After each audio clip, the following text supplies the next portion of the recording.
오늘 본문에 등장하는 호세아 선지자는 북이스라엘에서 활동했던 선지자입니다.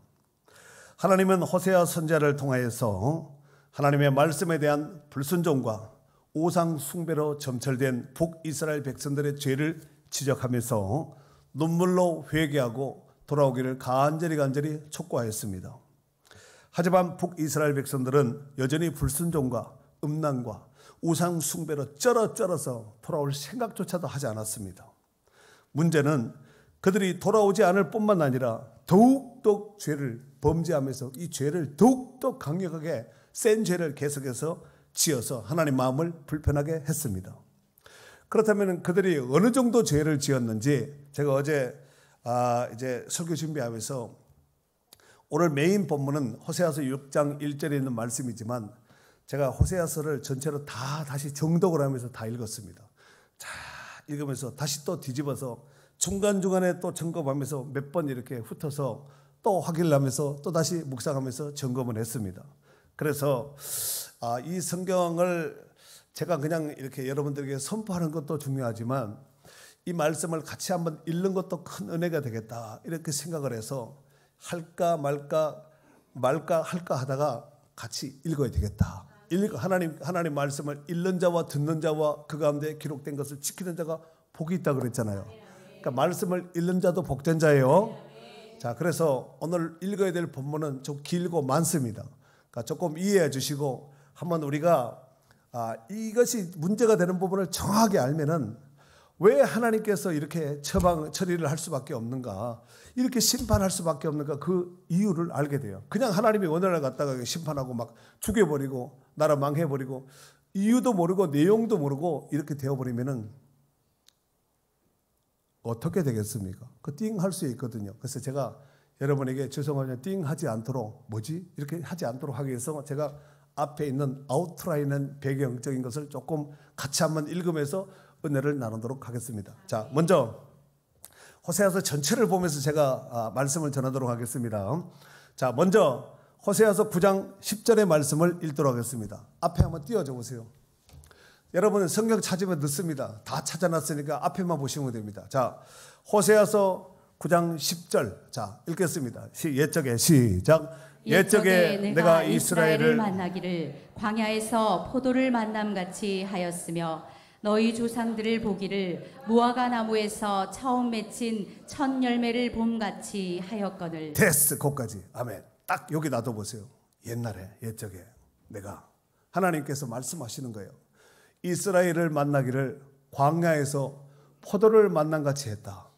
여러분, 광야에서 포도를 만나면 성질 날까요? 기쁠까요? 아니, 먹을 거 없는, 물도 마실 수 없는, 먹을 것이 없는 이 무인지경 광야에서 아무것도 없는 망망한 황망한 사망에서 이건 포도를 만났다. 포도원을 만났다. 포도 농쿨을 만났다. 이건 진짜 그야말로 대박입니다. 옛적에 내가 이스라엘 말하기 이스라엘 백성들 너희를 만나기를 광야에서 포도를 만남같이 하였으며 너희 조상들을 보기를 무화과에서 처음 맺힌 열매를 봄같이 하였다. 그렇습니다. 얼마나 하나님께서 이스라엘 기뻐했는지 이렇게 하나님이 표현하신 거예요. 다 읽지는 않고 중간에 좀 잘라서 읽도록 하겠습니다. 호세아서 10장 1절. 이스라엘은 열매 맺는 무성한 포도나무라. 그 열매가 많을수록 제단을 많게 하며 그 땅이 번영할수록 주상을 아름답게 하도다. 됐습니다. 이스라엘은 그냥 포도나무가 아니죠. 열매를 많이 맺은 무성한 포도라는 거예요. 포도나무라는 거예요. 그런데 문제는 열매가 많으면 많을수록 뭘 많게 했다고요? 제단을 많게 했다는 거예요. 이 제단이 하나님께 쌓은 제단이 아니에요. 우상에게 드린, 우상의 제물을 드린 제단입니다. 그 열매가 많을수록 제단을 많게 하였으며 그 땅이 번성할수록, 잘 먹고 잘 썩어 모든 것이 부유하게 잘 먹고 잘 번성하면 번성할수록 주상을 아름답게 했다는 거예요. 이러면 돼요, 안 돼요? 이런 일이 있었으니까 하나님께서 지금 지적하시는 거예요. 호세아서 7장 8절에서 10절까지. 에브라임이 여러 민족 가운데에 혼합되니 그는 곧 뒤집지 않은 전병이로다. 이방인들이 그의 힘을 삼켰으나 알지 못하고 백발이 무성할지라도 알지 못하는도다. 이스라엘의 교만은 그 얼굴에 드러났나니 그들이 이 모든 일을 당하여도 그들의 하나님 여호와께로 돌아오지 아니하며 구하지 아니하도다. 이스라엘 에브라임이 여러 민족 가운데 혼합이 되었다. 여러 민족 가운데 혼합이 돼 잡탕이 된 거야. 여러분, 사람만 섞여 있는 것이 아니라 사람이 섞이면은 그들이 섬겼던 온갖 우상들을 가져와서 막 잡탕이 된 거예요. 유일신 하나님을 바라보고 섬겼던 이스라엘 백성들이 온갖 우상의 본보, 시장 거리같이 우상 막 그냥 우상들이 그냥 즐비하게 보인 마치 박물관 같이 되었다는 것이지요. 그래서 표현하기를 그는 곧 뒤집지 않는 전병이로다. 여러분, 전병 구울 때 우리가 부침개 구울 때 싹 밀가루 탁 해가지고 이렇게 숟가락으로 쫙 이렇게 핀 다음에 쫙 익은 다음에 기름을 안 찼네. 프라이팬 넣고 불 탁 넣고 쫙 좀 약간 대표지면 기름을 싹 뿌리고 그다음에 쫙 돼가지고 촥 해서 싹 이렇게 해가지고 촥 해서 약간 반 이상 녹으면은 딱 뒤집게 가지고 탁 뒤집는가 아니면은 프로들은 프라이팬 가지고 탁 하다가 착 해가지고 탁 해야 되잖아요. 그렇게 뒤집어 적당할 때 뒤집어야 되는데 뒤집지 않고 가만히 한 판만 굽는 거야. 여러분, 피자와 부침개의 차이점 아세요? 예? 부침개는 뒤집어야 돼요. 그 피자 뒤집으면 돼요, 안 돼요? 피자 뒤집으면은 정말 피보는 역사가 있습니다. 그런데 뒤집지 않는 전병 같다는 거예요. 전병을 굽는데 계속해서 한 편만 구워버리면 불 떼어버리면 어떻게 될 거예요? 밑에는 새카맣게 타고 위에는 뭐 익든가 말든가 그거 못 먹습니다. 마치 이스라엘이 뒤집지 않는 전병 같다는 거예요. 이방인들이 그의 힘을 삼켰으니 알지 못하고 백발이 무성할지라도 깨닫지 못하는 거야. 이게 지금 세월이 그렇게 흘렀는데도 알지 못하고 깨닫지 못하고 그냥 몽롱한 상태로 그냥 가는 거야. 그런데 이스라엘의 교만이 그의 얼굴이 나타났다는 거예요. 한번 옆에 보세요. 이 사람은 이제 교만한가 보이는가, 겸손하게 보이는가. 교만한 사람들 딱 보면 알아요. 뭐 이렇게 할 수도 있고, 뭐 눈 깐다고 해서 다 교만한 것은 아니지만 교만이 막 툭툭툭 막 흐르는 사람들 있잖아요. 막 이러면 스치면 기분 나빠하고 스칠 수도 있잖아요. 그런데 이스라엘의 교만이 그 얼굴에 하나님이 딱 봤을 때 완전 교만 덩어리, 교만 충만한 상태지요. 그들이 이 모든 일을 당하여도 이런 어려움과 이런 고통 가운데 있어 뒤집지 않는 전멸까지 새카맣게 타도 그들이 깨닫지 못하고 하나님 앞에 돌아오지 못하고 그 어려운 중에서도 그 고통 가운데 있음에도 불구하고 나라가 멸망하는 상황 속에서도 하나님 앞에 부르짖고 기도하는 사람이 한 사람도 없었다는 거예요. 호세아서 8장 1절에서 1절만 일단 한번 읽어보세요. 나팔을 내 입에 댈지어다. 원수가 독수리처럼 여호와의 집에 덮치리니 이는 그들이 내 언약을 어기며 내 율법을 범함이로다. 아멘. 하나님께서 참고 인내하고 견디고 버티고 봐주고 여러 가지로 입장을 고려하고 고려했는데 아무리 봐주고 용서하고 참고 인내도 이게 바뀔 생각을 하지 않는 거야.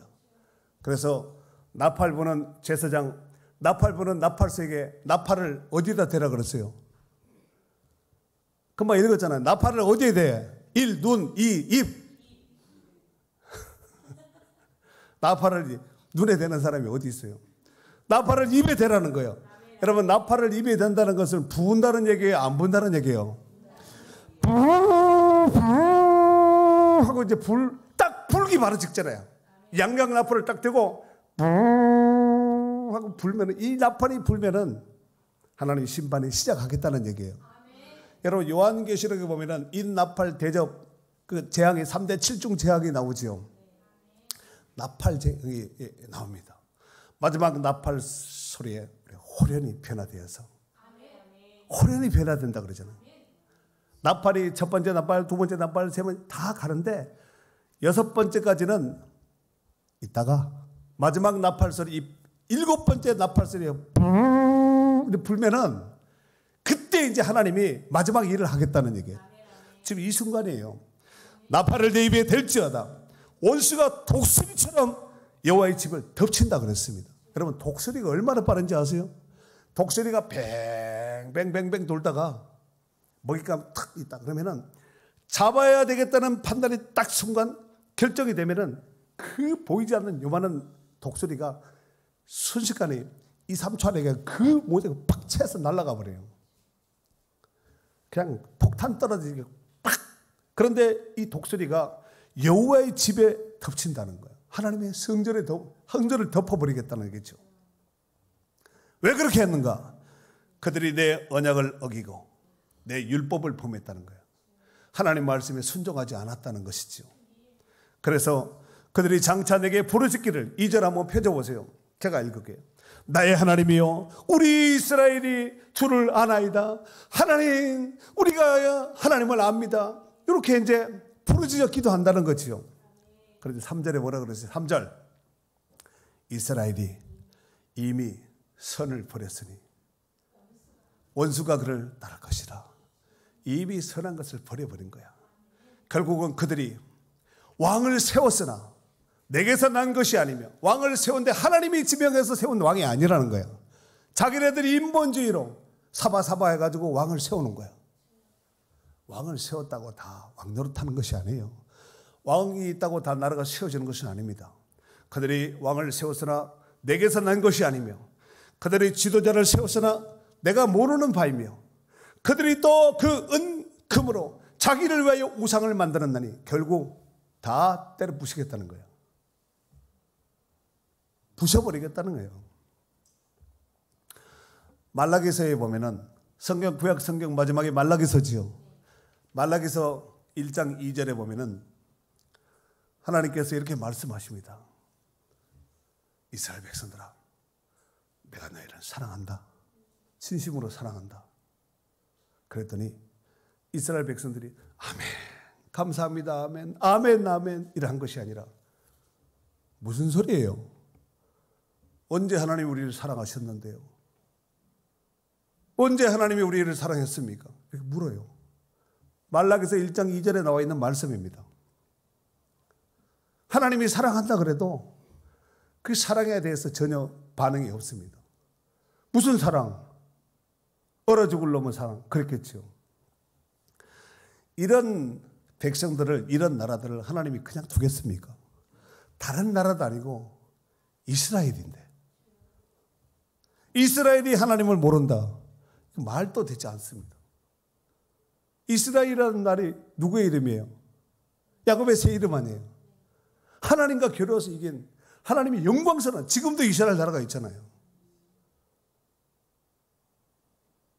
이스라엘이 하나님을 모르고 오히려 하나님이 내가 너를 사랑한다니까 무슨 소리예요?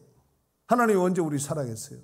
하나님이 사랑했다면 어떻게 우리가 그 어마한 화려했던 성전이 파괴되고 우리가 종으로 포로로 끌려가서 종살이 할 수가 있습니까? 말도 되지 않아. 하나님은 안상 우리 버렸습니다. 이렇게 말했다는 거예요. 호세아서 11장 7절 8절 7절 띄워줘 보세요. 제가 읽을게요. 7절. 내 백성이 끝끝내 내게서 물러가나니, 하나님이 사랑한다. 하나님이 내가 너희를 사랑한다. 그래도 내가 너희를 사랑한다. 그렇게 말씀하셨음에도 불구하고 내 백성이 끝끝내 내게서 물러갔다는 거예요. 사랑을 거부한 것이죠. 비록 그들을 불러 위에 계신 이에게로 돌아오라 할지어다 일어나는 자가 하나도 없도다. 돌아오라, 돌아오라, 돌아오라, 돌아오라, 돌아오라 해도 한 사람도 없었다는 거예요. 이런 나라가 심판을 안 받으면 하나님의 공의에 문제가 생깁니다. 하나님 공의로우신 하나님이잖아요. 죄를 지으면 죽습니다. 죄의 삭은 심판이다, 사망이다 분명히 말했잖아요. 근데 안 죽으면은 하나님의 공의에 문제가 생긴다는 거예요. 말씀하셨으니까 죄를 지면 죽어야 되는 거예요. 에덴 동산의 아담과 하와가 죄를 범했습니다. 안 죽었나요? 죽었습니다. 그래서 쫓겨난 거예요. 집을 나간 게 아니라 집에서 쫓겨난 거예요. 아버지 집 에덴, 기쁨의 이 도성인 에덴에서 쫓겨나 버린 거예요.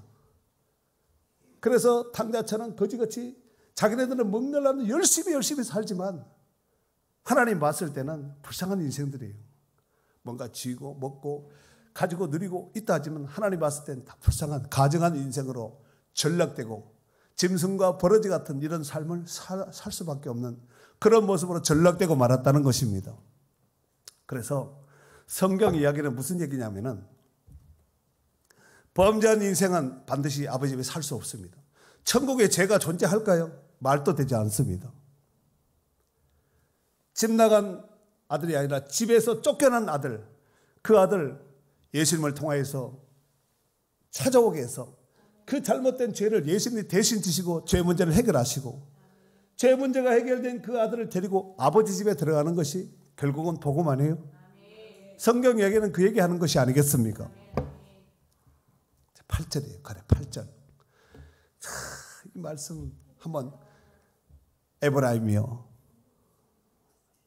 에브라임은 북이스라엘을 대표하는 지파입니다. 에브라임이요. 내가 어찌 너를 놓겠느냐? 이스라엘이요. 내가 어찌 너를 버리겠느냐? 놓을 수도 없고 버릴 수도 없다는 얘기죠. 내가 어찌 너를 아드마 같이 놓겠느냐? 내가 너를 스보임같이 어찌해서 너를 스보임같이 두겠느냐? 아드마 스보임 이방의 도성입니다. 그들은 다 놨기 때문에 다 멸망받고 말았습니다. 그런데 이스라엘아 에브라임아 내가 너를 놓고 내가 어찌 너를 버릴 수가 있겠느냐? 버릴 수 없다는 역설적인 말이 아니겠습니까? 내 마음이 내 속에서 돌이켜 나의 긍휼이 온전히 불붙는 듯 하도다 그랬어요. 마음에 막 불이 붙는 거예요. 그 제가 이거 말씀을 읽고 한참 울었어요. 설교 준비하다가. 야, 어떻게 내가 너를 놓겠느냐? 이방 도성처럼 어떻게 내가 너를 심판하겠냐? 하나님이 지금 심판하려고 지금 마지막 나팔을 내고 제사장에 불면은 심판이 시작되는 거예요. 요 상태입니다. 요 상태. 딱 나팔을 내고 있는 제사장이 나팔을 딱 물고 있는 이런 상태. 불기 바로 직전에 하나님께서 내가 어찌 너를 놓겠느냐? 이스라엘이여 내가 어찌 너를 버리겠느냐? 어떻게 내가 너를 버리냐? 말도 되지 않는 일을 지금 하나님이 하시려는 거예요. 내 마음이 내 속에서 돌이켜 나의 긍휼이 온전히 불붙듯 하도다 그랬어요. 막 불이 나는 거예요. 지금이라도 누구 한 사람이라도 회개하면은 지금이라도 내가 돌이킬 마음을 가지고 있는데 한 사람도 없는 거예요. 왕도 그렇고 제사장도 그렇고 백성들이 제사장과 막 다툼을 하는 거예요. 여러분도 잘 아시다시피 북이스라엘이 탄생하게 된 배경은 다음과 같습니다. 이스라엘의 통일 왕국이 세 왕입니다. 다윗, 그 다음에 사울, 다윗, 솔로몬. 요 시대가 사울과 다윗과 솔로몬. 요 시대가 이스라엘 통일 왕국 시대라 그래요. 약 40년씩 120년간 통일 왕국 시대가 있었습니다. 그런데 솔로몬 왕이 죽자 그 아들 르호보암이 왕이 되죠. 르호보암이 왕이 되어서 이제 정치를 해야 되는데 왕이 죽었지 왕과 있는 대신들은 다 살아있는 거예요. 그래서 이 르호보암에게 아버지 앞에 솔로몬 아버지 선왕이었던 아버지 앞에 충성했던 대신들 연로한 나이 많은 대신들이 젊은 르호보암이 정치를 하는데 이게 제대로 안 하는 거야. 왕이시여 이렇게 하셔야 됩니다. 저렇게 하셔야 됩니다. 이렇게 하셔야 됩니다. 아버지 선왕은 이렇게 했습니다. 자꾸 잔소리를 하니까 르호보암이 귀찮은 거예요. 그래서 젊은 자기 친구들과의 관계에서 친구들 가운데 좀 나름대로 좀 잘 나가는 친구들한테 묻지요. 야, 아버지 대신들은 나한테 지금도 이러고 있다. 잔소리하고 있다. 너희들은 이에 대해서 어떻게 생각하느냐? 내가 봤을 때는 그렇게 하면 안 된다. 서로 이렇게 막 알력이 생기죠. 결국은 결정적인 일을 함에 있어서 젊은 이 젊은 사람 이야기를 듣고 소론파 이야기를 듣고 결국은 이 아버지와 함께 했던 대신들은 듣지를 않는 거야. 말을 받아주지 않는 거예요. 가만히 보니까 이스라엘 백성들이 이래서 안 되겠는 거예요. 그리고 결정적으로 나라가 갈라지게 한 그것이 열왕기상 12장 14절에 보면은 어린 사람들의 자문을 따라 어린 사람들이 젊은 사람들이 자문을 하니까 르호보암이 듣고 그 말을 들은 거야. 그들에게 말하여 이르되 이스라엘 백성들이 말하는 거예요. 내 아버지는 너희 멍에를 무겁게 하였으나 아버지 솔로몬은 너희에게 멍에를 무겁게 하였으나 나는 너희의 멍에를 더욱 무겁게 할 것이다. 내 아버지는 채찍으로 너희를 징계하였으나 나는 전갈 채찍으로 너희를 징치하리라. 다스리겠다는 거죠. 결국 이 말로 인해서 이스라엘의 12지파 가운데서 10지파가 반기를 들고 여로보암을 중심으로 북쪽으로 올라가서 북이스라엘을 세웠습니다. 이스라엘인데 북쪽에 있기 때문에 북이스라엘 나라를 세운 거예요. 그들이 나라를 처음 세웠을 때 나름대로 우리 한번 제대로 르호보암과 같은 정치가 아니라 제대로 된 나라, 하나님이 기뻐한 나라를 한번 세워보자, 이런 아마 마음과 각오로 가지 않았을까 싶습니다. 하지만 시간이 흐를수록 하나님의 말씀에서 점점 떠나게 되었고 급기야는 우상 숭배까지 서스럼없이 하게 되는 이런 죄를 범하고 말았습니다. 결국 그로 인해서 하나님께서 신실한 주의 종들 선지자들을 세워서 이스라엘 백성들에게 왕에게 말씀을 선포하게 했지만 당시의 왕들과 백성들은 기가 닫혀버린 거예요. 아무리 무슨 말을 외치고 권면해도 말을 듣지 않습니다. 그들의 신실하지 못함에도 불구하고 하나님은 부지런히 주의 종들을 보내어서 말씀을 선포하겠습니다. 여러분 잘 아시다시피 엘리야 북이스라엘의 선지자입니다. 능력의 종, 기적의 종 엘리사 북이스라엘의 선지자입니다. 오늘 본문에 등장하는 호세아 북이스라엘의 선지자입니다. 그런 폭정을 하고 악정을 하는 이 나쁜 임금이 있음에도 불구하고 하나님은 부지런히 주의 종 선지자를 보내서 돌아오라 끊임없이 말씀을 선포하게 했습니다. 하지만 그들은 끝끝내 아까 보니까 돌아오지 않았다 그랬습니다. 결국 하나님은 공의에 입각하신 그 하나님은 긍휼 없는 심판으로 그들을 징계하심으로 북이스라엘은 BC 722년에 아수르에 의해서 완전히 멸망당하고 말았습니다.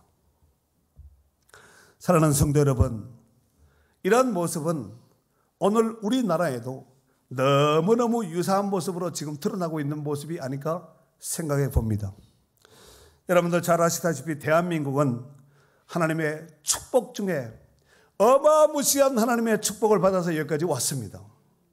차례 여러 가지로 고난과 역경과 어려웠던 그런 시간도 있었습니다만은 복음이 들어온 이후에 우리나라는 너무너무 부유하게 잘 먹고 잘 살고 있는 정말 그야말로 경제 강국이 되었습니다.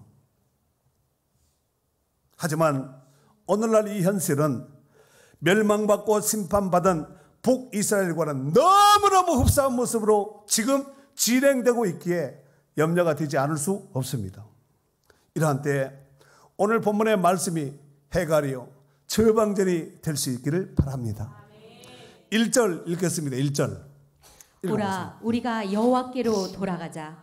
여호와께서 우리를 찢으셨으나 도로 낫게 하실 것이요 우리를 치셨으나 싸매어 주실 것임이라. 아멘. 오라 우리가 여호와께로 돌아가자 그랬어요. 여호와께 돌아가자, 이것을 원어로 웨나슈바라는 단어를 쓰는데 뜻은 원래 있어야 할 곳으로 돌아가다. 이 말씀을 보아서 이스라엘 백성들은 원래 있어야 할 곳이 아닌 다른 곳에 있다는 것을 우리가 감을 잡을 수가 있습니다. 그들은 지금 원래 있어야 될 곳이 아닌 하나님과 함께하는 삶이 아닌 우상 숭배와 자기 교만에 빠져서 하나님을 멀리 떠나 있는 이런 상황입니다. 하지만 그럼에도 불구하고 하나님은 이스라엘 백성들을 여전히 내가 너희를 사랑한다. 여전히 내가 너희를 사랑한다고 계속해서 선지자를 통해서 외치고 있습니다.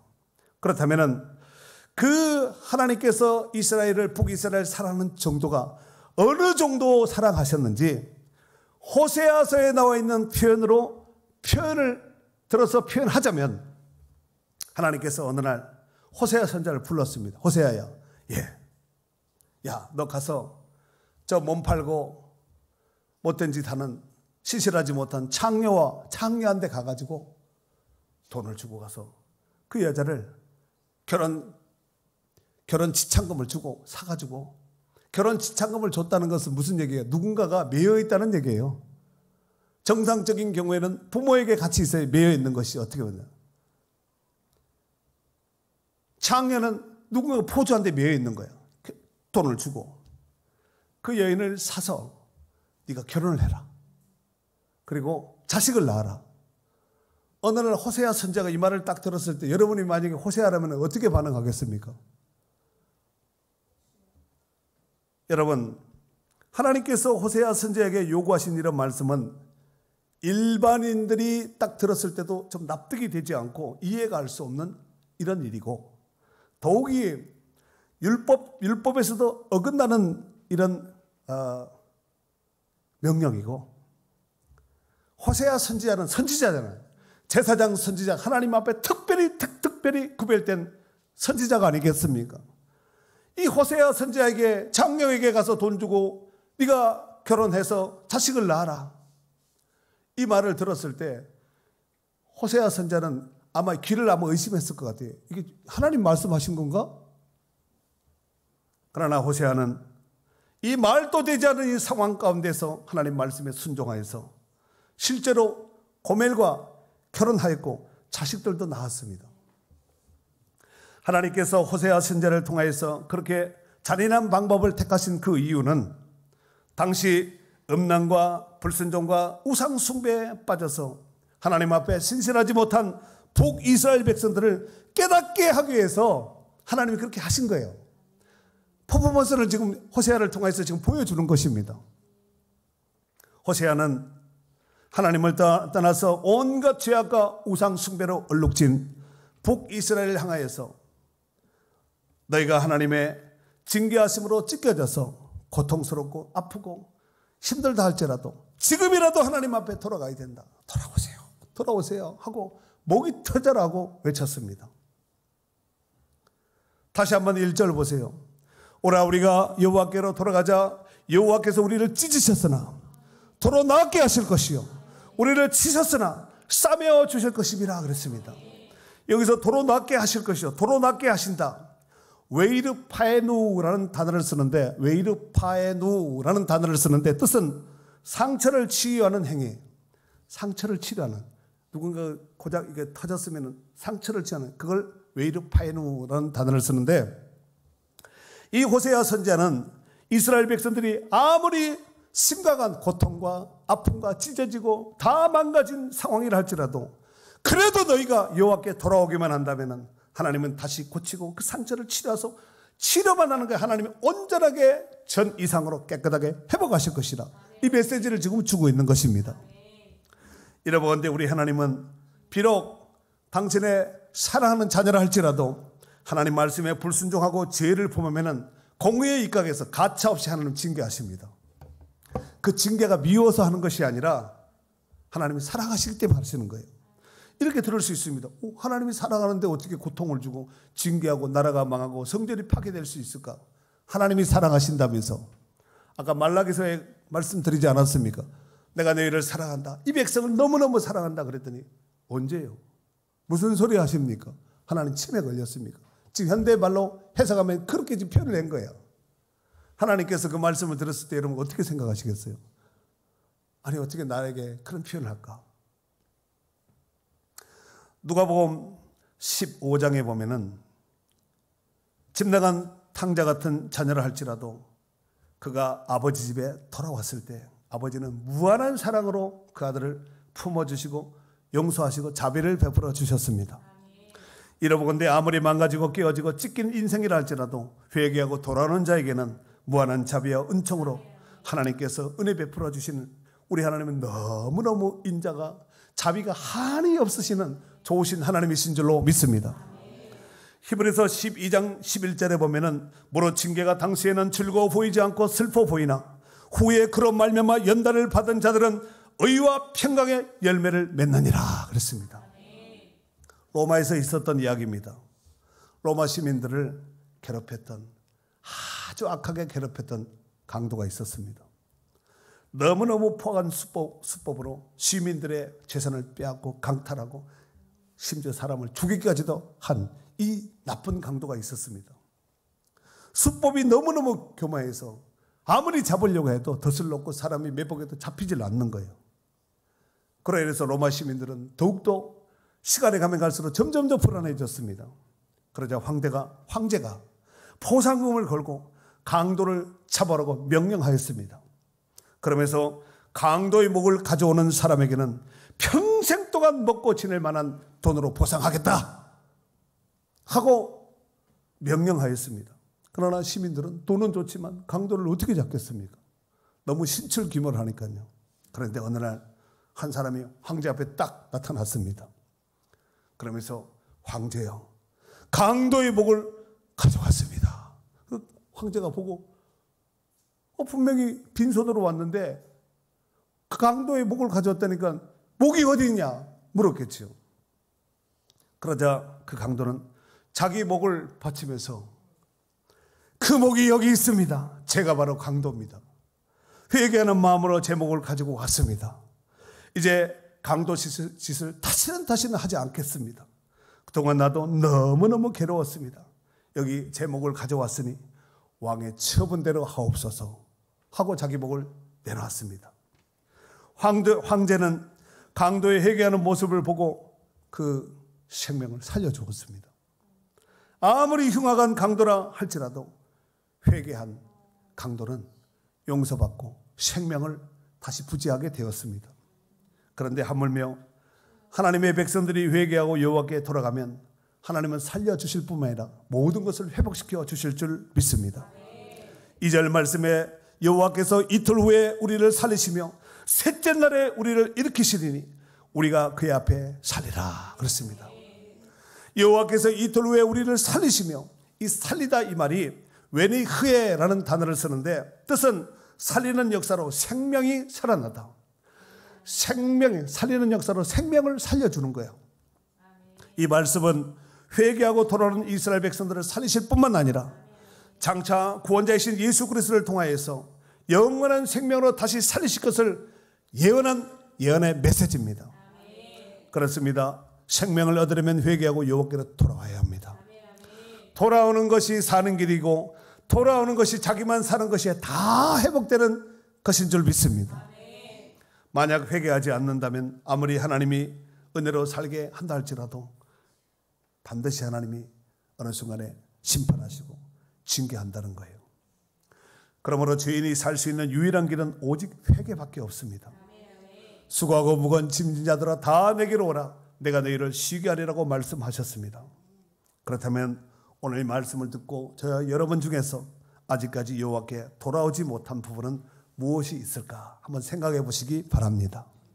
성령께서 각 사람 가운데 생각나게 하신 것이 있다면 순종함으로, 호세아가 순종했듯이 하나님 앞에 순종함으로 지금이 바로 그 기회인 줄 알고 놓치지 않기를 바랍니다. 특별히 오늘은 종교개혁주의를 맞이하면서 하나님을 떠난 모든 것들을 새롭게 정리하고 그냥 놓고 그냥 와야 되는 거예요. 뭐도 가져와야 되고 뭐도 가져와야 되고 뭐도 해야 되고 돌아올 수 없는 자입니다. 돌아오라면 그냥 딱 놓고 그냥 딱 수도하고 그냥 돌아오는 거예요. 내 모습 이대로 그냥 돌아오면 되는 것입니다. 그래서 새롭게 회복된 모습으로 하나님께서 주신 본질을 부여잡고 이 약하고 음란한 세대 가운데서 믿음으로 승리하는 축복된 성도들이 될 수 있기를 주의 이름으로 축복합니다. 축복합니다.